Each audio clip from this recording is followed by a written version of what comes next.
Welcome to the new sound of online radio. Welcome to the sound of Universal Broadcasting Network. 'Cause you make me feel like I've been locked out of heaven. A mix of today's hits and hard-to-find favorites, combined with the most entertaining and intriguing talk anywhere. This is your sound. This is the sound of Universal Broadcasting Network at UBNradio.com. You're listening to the Dr. Dee Show about neuropsychology and well-being. Get the knowledge you must have to live a powerful, positive life. The Dr. Dee Show. Here for you.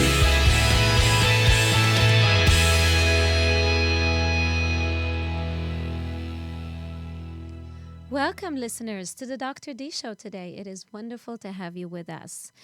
As usual, some of our disclaimers. This show is psychoeducational in essence. It's not meant to replace professional mental health advice or therapy.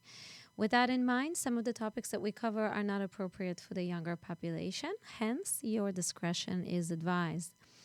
With that in mind, the topic of today is appropriate for the younger population in many ways and is actually essential. Sugar and what sugar does to our brain and how it hijacks so many good and wonderful things that have to do with our existence must be covered. Obesity in the United States and also an epidemic that's in general in existence in the Western culture or society is a major, major problem that we must address. It is actually a tragedy and nothing short of that. The numbers that we used to see in terms of longevity of individuals for a long time were increasing, and we could see that people live longer and live better due to better hygiene, due to better medicine that's out there, accessibility to medical care. What we know today is that for the younger population, for the first time in a very long time, younger people, it is suggested and estimated that younger people will actually die earlier than individuals who are older today. Younger people are now having estimates of having a shorter lifespan for the first time and having all sorts of medical problems and medical conditions that are highly associated with sugar. In addition to that, diabetes 2, which is not a born medical condition, but it's one that is acquired by lifestyle, exposure to unhealthy eating habits that have to do with sugar and other reasons, is on the rise for young people, for young individuals. We are having obesity problems with children today, as young as 3 and 4 years old. It is a major, major concern because, for example, fat cells that children develop cannot be easily erased in older age. So even if the individual loses the weight, the new cells that have been created, the new fat cells, for example, will continue to be in existence for the rest of their life. And the likelihood that that individual will struggle with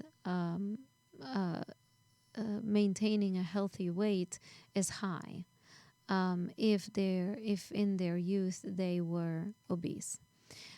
It is important to understand that despite the better hygiene that we have, better financial condition, more accessibility to food, we are seeing younger people who are suffering from these terrible medical conditions at a very young age. This is an area we have to talk about. So before we try to make sense why this has become truly an epidemic and what feeds, and double entendre there, but what feeds into this problem, we need to understand what sugar does in the brain. Something that's very interesting about sugar is that it's affecting the brain in a very direct and real way. Now, when we talk about sugar, when we talk about carbohydrates, and this is a simplified description because, of course, there's many types of carbohydrates. There's many types of sugars out there. And before going into discussing the breakdown of all of those, we need to first essentially understand that carbohydrates overall are good for the brain. In fact, many people are not aware that vegetables are essentially carbohydrates. And vegetables are very, very good for your brain and good for your body. So one thing we need to understand is that there are good carbohydrates and there are bad carbohydrates, and that the brain overall does need carbohydrates and craves it. It craves glucose and other sources of sugar, and it operates by the fact that sugar gives energy to the brain and allows the brain to function. However, one needs to understand that the quantity of sugar that the brain receives and the body receives makes a very big difference at what the outcome is going to be medically for the person. And the type of sugar, the sources of the sugar that's coming to the body and to the brain make a difference in how at the outcome and how healthy the person is going to be. Now, we need to understand that sugar is actually uniquely fattening. It has a very high content of fructose. It does bring a lot of energy to the body, but we overeat it. We overeat it to the extent that is not necessary. In fact, sugar is so powerful and it's so full of energy content, that we really don't need to have much of it to fulfill our daily needs. And in fact, when we discuss carbohydrates, as I said, vegetables are the best source of carbohydrates that you can have, above and beyond other sources. As a rule of thumb, things that are white, foods that are whites, are processed, and therefore the body processes them in a very, very direct, sort of like a shot of adrenaline to the brain, which creates an immediate reaction in the brain, an immediate massive production of dopamine in the brain, which causes people to feel happy and to feel high, right? When we have dopamine, it's our happy neurotransmitter that we would like to have dopamine, but again, when we get a major rush and a massive production of it, our brain is not going to function properly. In general, when we eat foods that contain a lot of sugar, the production of the dopamine that is released is in the area of the brain called nucleus accumbens. When we eat foods that are large in amount of sugar, the dopamine receptors start to downregulate. And now there are then fewer receptors for dopamine in the brain. This means that the next time we're going to eat sugary foods again, the effect of it is going to be, the effect of the sugar is going to be reduced in some way, and we will feel like we need more sugar to receive the same high that we received before. Does this remind you of something else? That's right, drugs, addiction to drug. Sugar works in your brain very similarly in terms of the mechanism of addiction to how certain drugs affect your brain. When there is an expectation in your brain to receive a certain amount of sugar, and it is contained, it's not receiving a lot of sugar, it can regulate itself at maintaining a normal amount of receptors that are going to receive the dopamine and create a certain kind of reaction. When the production of dopamine in the brain based on sugar is modulated or gradual, we are not going to receive the extreme highs that we receive when we eat sugar. One would say, well, that's bad. I want to be able to enjoy sugar. I want to have that type of high. Well, if you have that type of high from a cake because it's your birthday or you're celebrating a special event and you're having that once in a couple of weeks, there's not much harm that's being done because the brain is not going to start adjusting and regulating for an experience that is not often. But when the sugar intake is very high and is daily, and for some people it's multiple times a day, and we'll talk about why it becomes a routine that hijacks their ability to eat properly, the brain gets overloaded. And when it gets overloaded with sugar and overloaded with the sensation and feeling of high, it's going to desire it. It's going to, in fact, the powerful effect of sugar in the brain is so high that it overrides other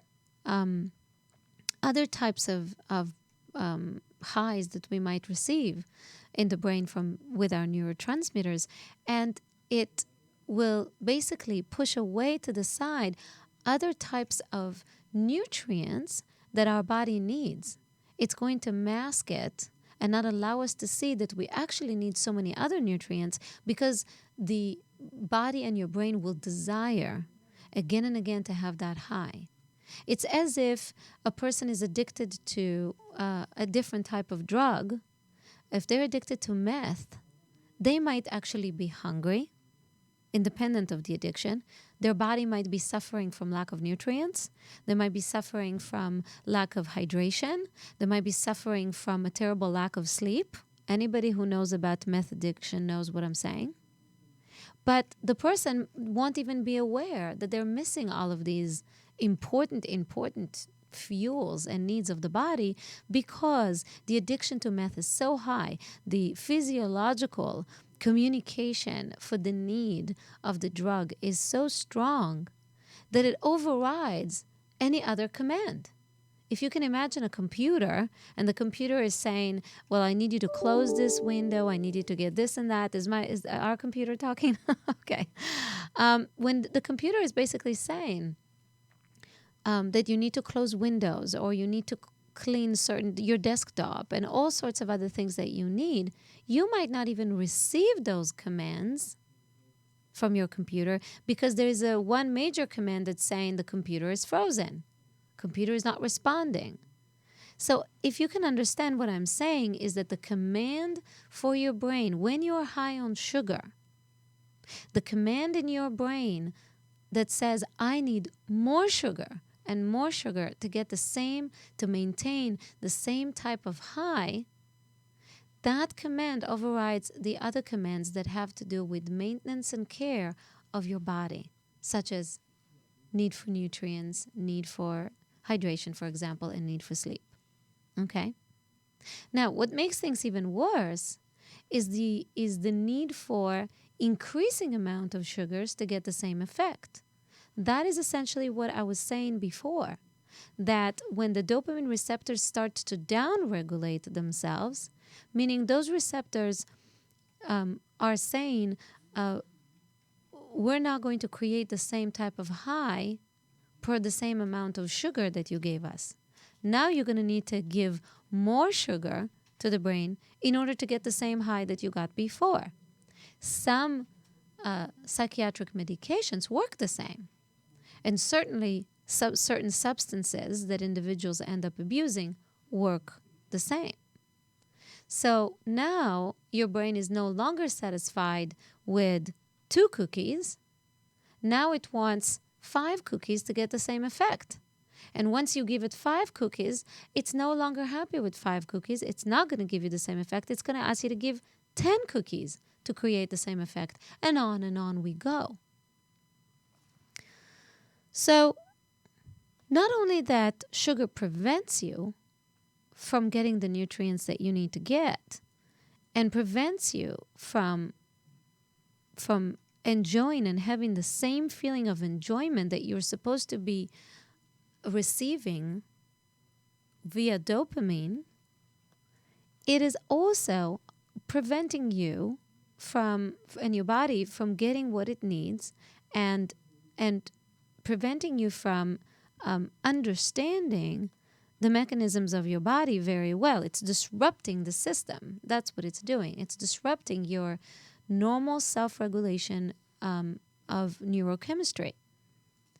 Now, sugar in addition to that, and that's something very important to understand, sugar is very, very toxic to your brain, to your body and your brain. And I would like to talk about that now because, as I mentioned before, diabetes 2 is one of the major, major problems that we have. There is an alarming increase of individuals who are being diagnosed with diabetes 2. And I want to talk later about foods and the type of foods that we have out there and how eating needs to be looked at in a very different way. But I'll say that first and foremost, we know that sugar affects insulin production in the body. In fact, insulin is a very important hormone in the body. What it allows to do is it allows glucose, which is the sugar in your blood, okay, or blood sugar, to enter cells from the bloodstream and tells the cells to start burning the glucose instead of fat. So the process of communicating in the cells to allow for burning of sugar is what insulin is aiding with. So it's a very important hormone in the body. Now, when one has too much glucose in the blood, that glucose or sugar is becoming highly toxic to the body. The body can no longer handle the levels of sugar that you have. Your insulin production, your body's ability to produce insulin to allow the sugar that's coming in to be processed, that insulin production becomes impaired and it can no longer handle that. It's sort of like when you think about a collapsing system, okay? And if you don't have, it's sort of like you've got blockage that insulin always opens, okay? And now you've got no insulin to open the blockage or to deliver the sugar, which causes the system to be congested with sugar and then ultimately collapse. One feature of the metabolic dysfunction that is caused by the diets that we have today is that insulin stops working as it should because it's overwhelmed. And the cells then also, one way to describe it is they become resistant to it. They're just not communicating anymore with the insulin. And that is called an insulin resistance, which is what we consider in medicine to be highly linked to various kinds of metabolic diseases. And many types of diseases that are at the top for mortality rate. We talk about various kinds of metabolic syndromes, but also obesity, cardiovascular diseases, and of course, as I mentioned before, diabetes 2. Many studies can show and link that the ultimate eventual insulin resistance that occurs in the body, once that starts kicking in, is highly associated with high consumption of sugar. Now, can diabetes 2 be healed? Can individuals get rid of their diabetes 2? It is treatable. Diabetes 2 is treatable in vast majority of the cases. In fact, via dietary changes, and lifestyle changes can just by that allow for a person many times to get rid of their diabetes 2.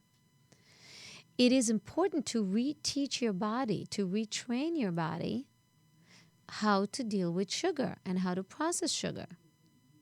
One of the best ways to do that is to gradually remove sugary drinks and sugary products from your diet.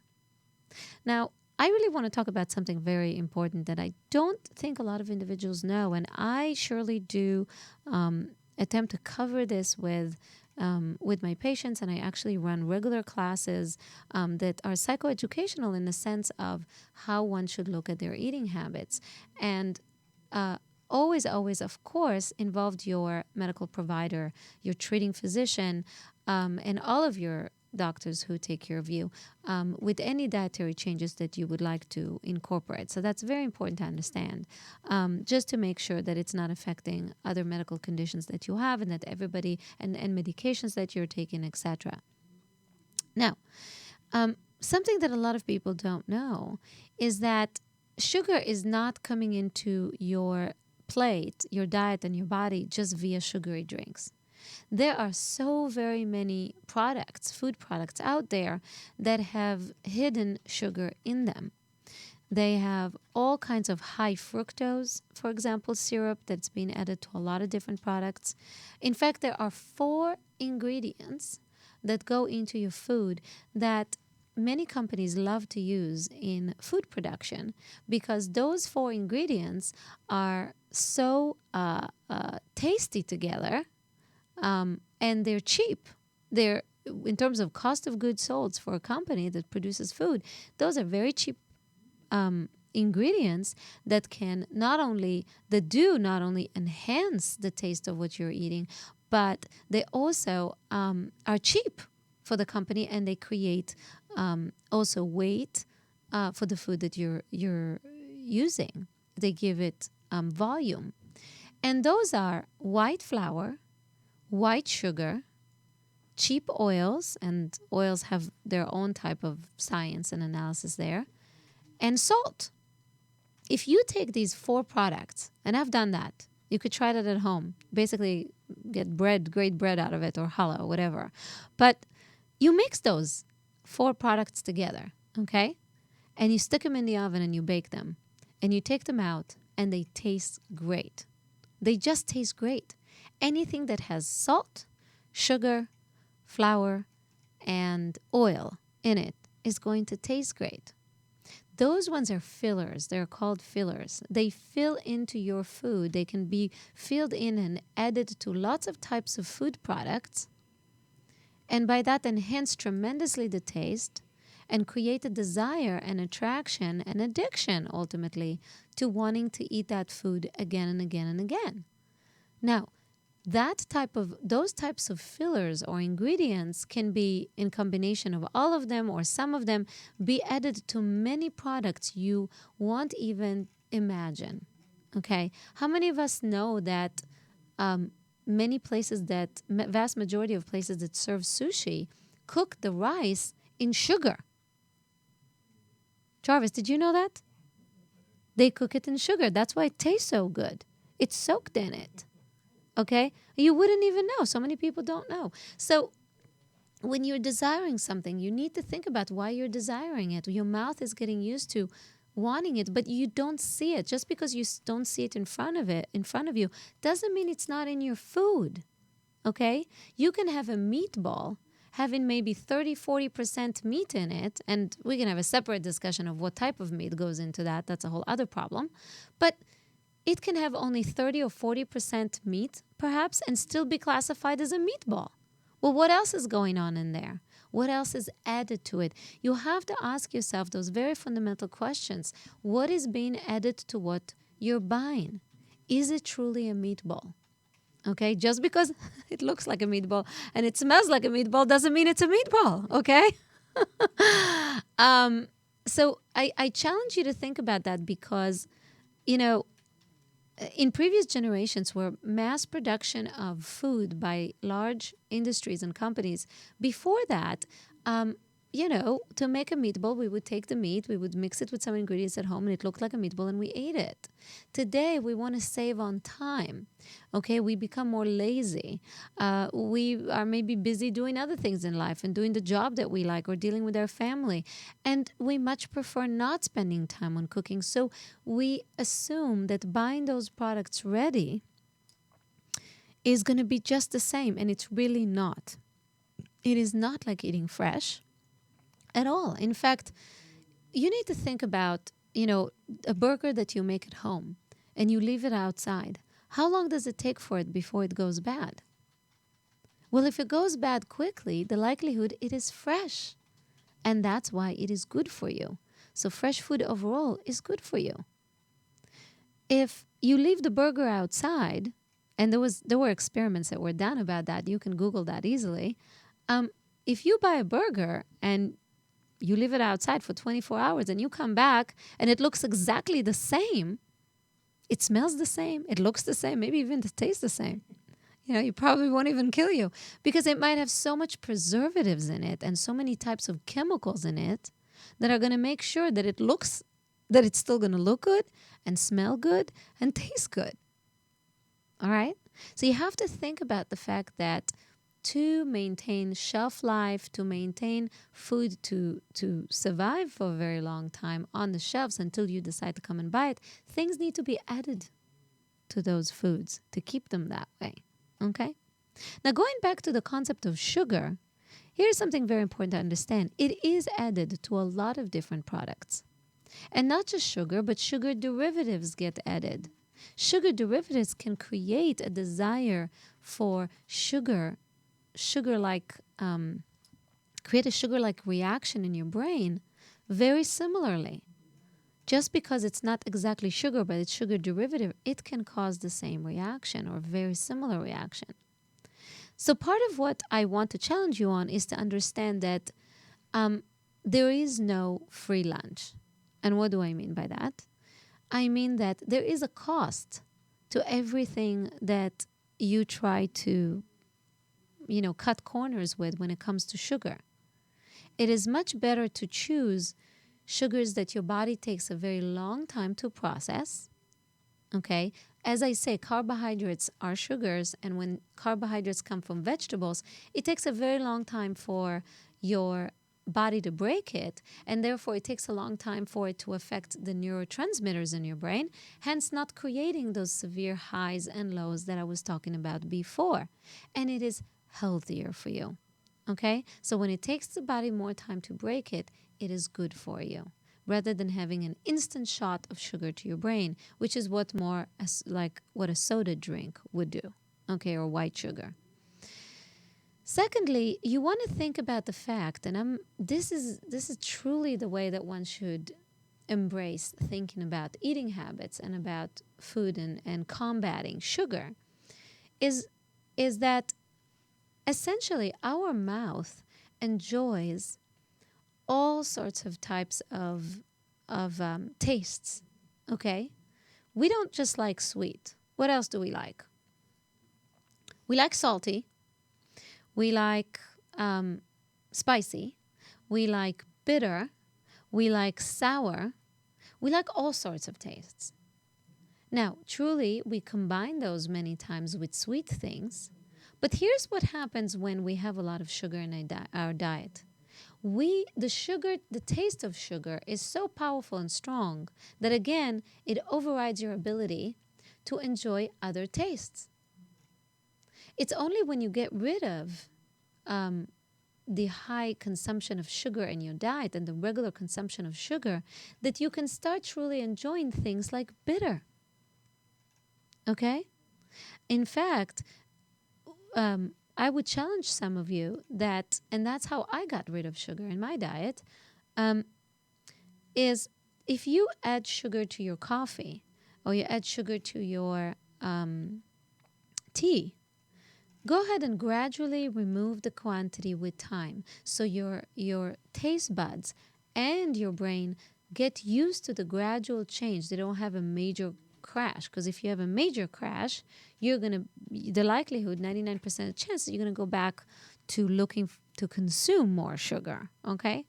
So what I would suggest for you to do instead is gradually remove every time, little by little, the amount of sugar that you're adding to your drink.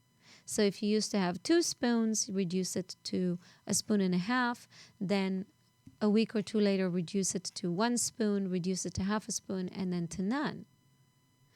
I today enjoy so much the taste of things that are bitter, bitter coffee, of course with reason, but I learned to enjoy bitter. That actually, when something is too sweet, it's really nauseating for me. It doesn't taste right for me because my body and my brain just are not used to it. Very important thing to understand also is that different individuals genetically process sugar differently.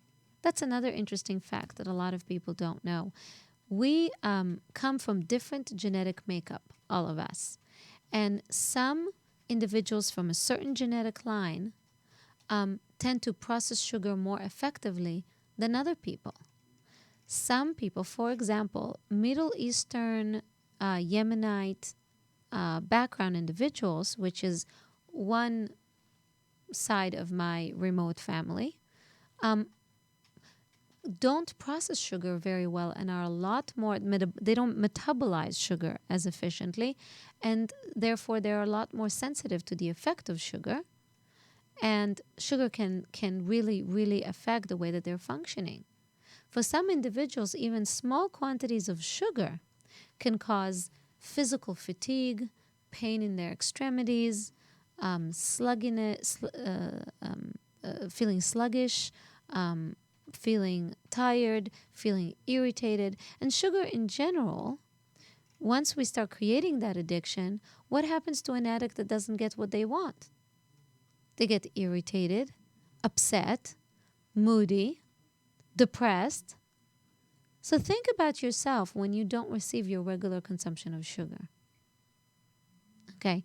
And so to avoid having those kind of both physiological and ultimately psychological reactions that come from sugar, I would challenge you to start removing gradually from your diet various kinds of products that have sugar in them, and start evaluating what you eat before you eat it.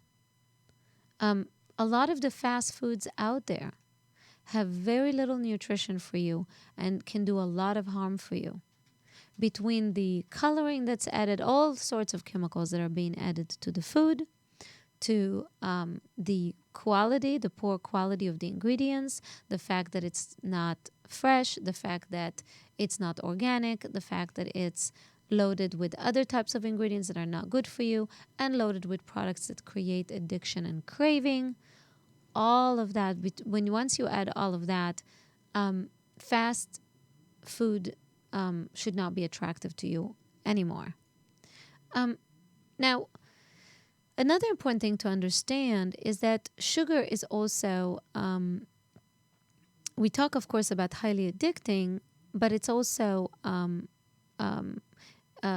can raise your cholesterol and also give you heart disease.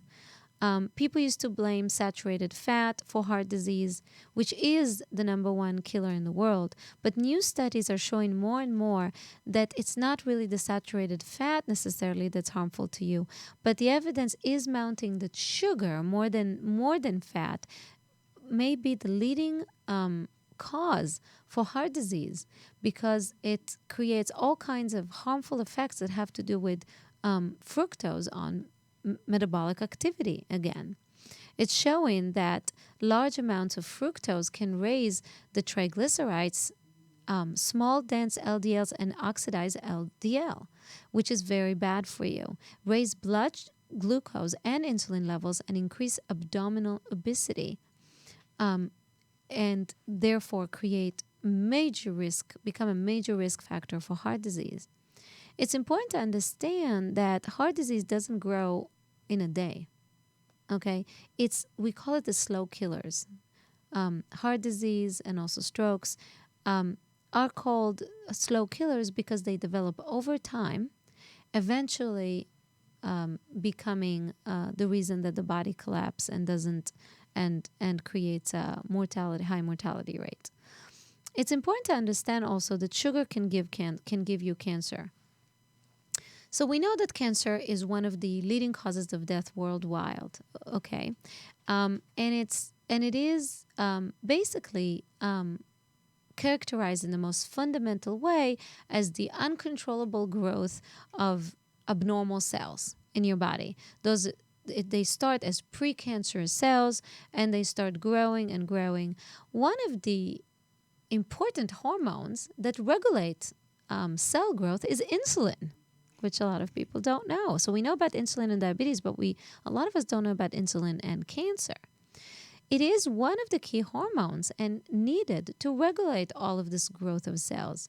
Another important thing we need to understand, the body creates precancerous cells all the time. Those are created daily, but those do not develop necessarily to cancer unless that, as I said, the growth of those cells becomes uncontrollable.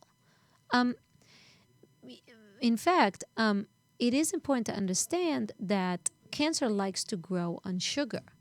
So the sugar consumption actually exacerbates and increases the risk of the continuation of growth of those cells. And sugar consumption creates all sorts of metabolic activities that are also known to increase inflammation, which is another ongoing inflammation in the body is known to be another potential cause of cancer. So going back again to the story, if we had to categorize it in the most spiritual way possible, I would say that sugar is truly the evil inclination with us all, in a way that it really is masking itself to be such a good, wonderful thing, but it's as evil as it comes when it is processed in our body. Now, some of the psychology out there that we need to understand that has to do with sugar and eating habits in general. We have a lot of, I'm just looking at that picture that we've got sugar equals evil. Okay, wow, that is strong. But essentially, for so many people, it is because ultimately we're talking about what life will look like and how long somebody will live and what's the quality of the life that they're going to have. So I am definitely going to be very firm about the danger of sugar. And we can't speak enough about it, not in today's world. Now, something important to understand, going back to the psychology of sugar and in eating habits in general, unless we are taught otherwise, one of the ways that we deal with frustration from young age is to get something sweet to make us feel happy, right? Everybody knows about the story of us having a disappointment, and what do? We go buy a bucket of ice cream, and we go into our pajamas, and we watch television, and we cry our heads off eating a whole bucket of ice cream and then feeling much better. Okay, so this is a classic picture. We might not do it with ice cream, but a lot of people are doing that with all sorts of types of foods. They'll go to their favorite restaurants to make themselves feel better. And they'll eat maybe not one plate, but 2 plates and 3 plates. So quantity control becomes an issue. Eating is very soothing for us. It is simply neurochemically making us happy. It is, again, allowing for production of dopamine. And that production of dopamine is what essentially is increasing our sense of happiness. And if we are not taught to seek happiness and emotional regulation by healthy activities that we should do externally, we internally feed ourselves with comfort food. We use food to make us happy. Food is processed for us cognitively as a sense of stability, as a security, as it's an essential need for the body, like sleep and sex and other fundamental things. Some people try to manage their depression or frustration or sadness with sleeping all day in bed, right? That's one of the signs somebody is maybe depressed. But another way that we need to understand and accept is the overeating. Okay, we're soothing ourselves and our negative emotions by a quick fix and giving ourselves more food. Except, of course, it's only literally feeding into our sense of low self-esteem, sense of failure. Because what happens after we eat a lot? We have the down, right? We experience the down of our emotions. We experiencing the fall from the sugar and the irritation and the fatigue and the body aches. And so what we would do is either go and eat more to try to get more energy, to give ourselves a high again, or we would just continue to feel more bad about ourselves. And so one thing that we want to teach ourselves and our children is to find happiness in a healthy way, is to teach our brain and allow our brain to experience highs from life, from positive experiences of life. So I would challenge and say, be high on life rather than being high on sugar or high on drugs, high on harmful effects on the body that we bring in to try to regulate ourselves. we have the ability and the capability, vast majority of us have the ability and the physiological capability to regulate ourselves and to produce dopamine based on meaningful experiences that we have, on accomplishments that we experience, on resolving issues and problems from a place of internal emotional strength and decision making, rather than looking for external reasons in a passive way, that those factors will come then and physiologically affect our body.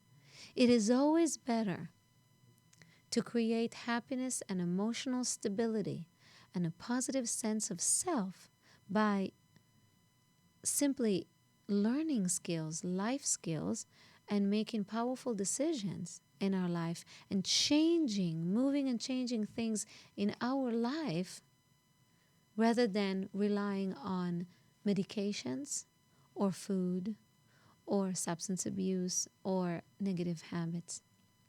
And so I would definitely say that a person that finds themselves relying on food as a source to make them happy and regulate their emotions should be seeking out an excellent therapist that can work with them on their self-esteem, on their ideas and thoughts and perceptions, on their skills of communication, on their skills of interpersonal within interpersonal relationships that they have, on their in general life skills, to really give the person the chance at experiencing life the way it really should be experienced, which is from a place of power, of sense of self and strength to make decisions. So many of us avoid very difficult questions in our life, very strong, difficult decisions that we need to make for all sorts of reasons. We don't feel that we have the internal tools or the psychological mechanisms to make the right decisions and stick by them. But those we are able to do and have to be addressed, and cannot be and should not be masked with negative eating habits. So I would definitely seek help out there to deal with it. Another very important thing to understand is that sugar starts impairing other things.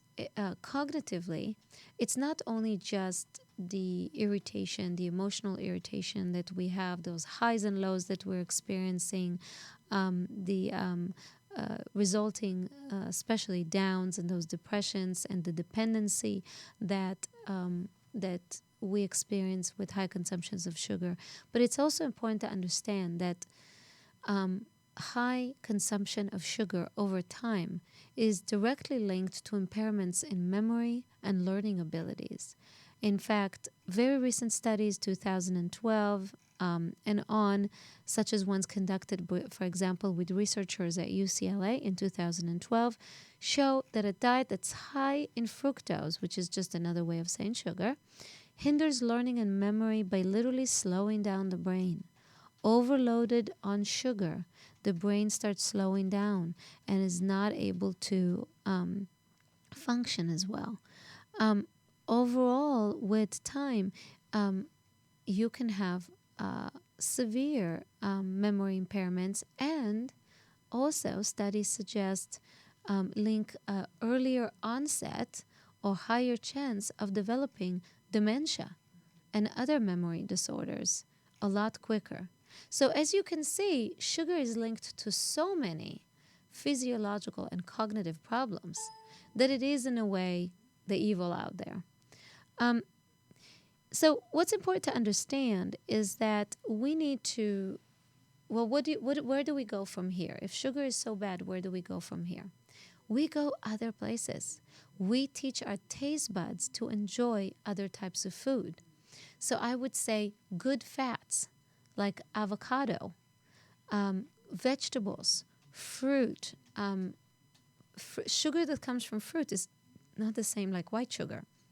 And it is much better for one to pick up an apple and eat a whole apple than, for example, have smoothies, because smoothies give you a giant rush of sugar to the brain and way too much sugar for your body and your brain to process at a certain amount of time. While when you eat a fruit, you get all sorts of benefits from it. The calorie intake is much smaller. You get fiber that your body really needs, and you get to crunch on the fruit, which is a sense of pleasure that you receive when you're eating. That's why people like to chew gum and eat popcorn and all of that. They like the feeling of it. And on top of that, gives you a gradual consumption of healthier sugar to the brain that doesn't give you the same type of high that you would receive, as I said before. So for all intensive purposes, having a fruit, eating the actual fruit rather than having a smoothie would be a much healthier thing for you to do. Now, finally, I would say start learning to enjoy other tastes. Research shows that incorporating spices, all sorts of spices, is not only good for your blood and your intestinal system and enhances your food, but it also enhances the taste and your cravings, and it in a way assists in curbing the cravings that we would have for large quantities of food.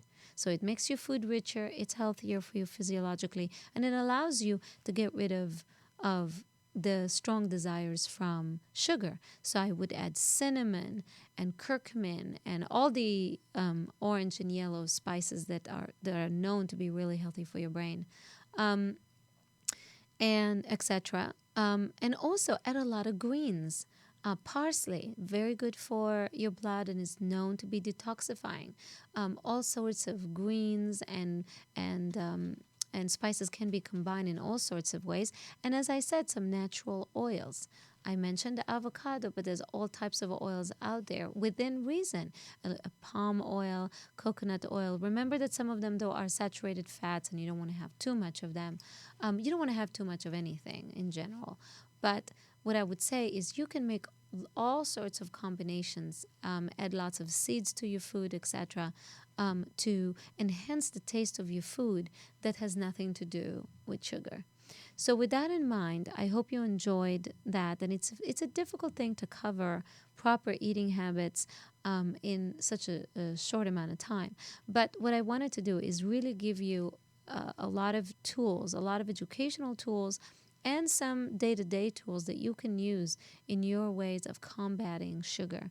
I really, truly know people who have made tremendous changes going from being very, very obese to being very, very healthy. So you can do it. We can do it. We need to do it gradually, in a smart way, become intelligent about it, and know that we have the power to change.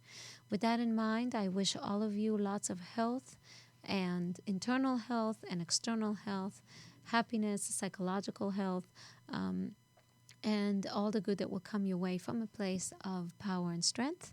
Please do find us on Facebook at the Dr. Dee Show, LinkedIn. We are now on LinkedIn, of course, Twitter, and many of the other networks. You can hear us on iTunes, iHeart, Stitcher, and of course, all podcasts are being saved in the archives. You can always listen to those episodes at your own comfortable time. And any topics or ideas that you have for us, please feel free to communicate and send me an email at contact@drdgaines.com, contact@drdgaines.com, with any questions, ideas, or suggestions. Also, for some of you to know, we are opening advertisement offers to be on the show. If you have a product that you want to promote and it's good for the public, and you would like to advertise with us, please do reach out as well. And if you want to become a sponsor for the show, we have opened that opportunity for you now as well.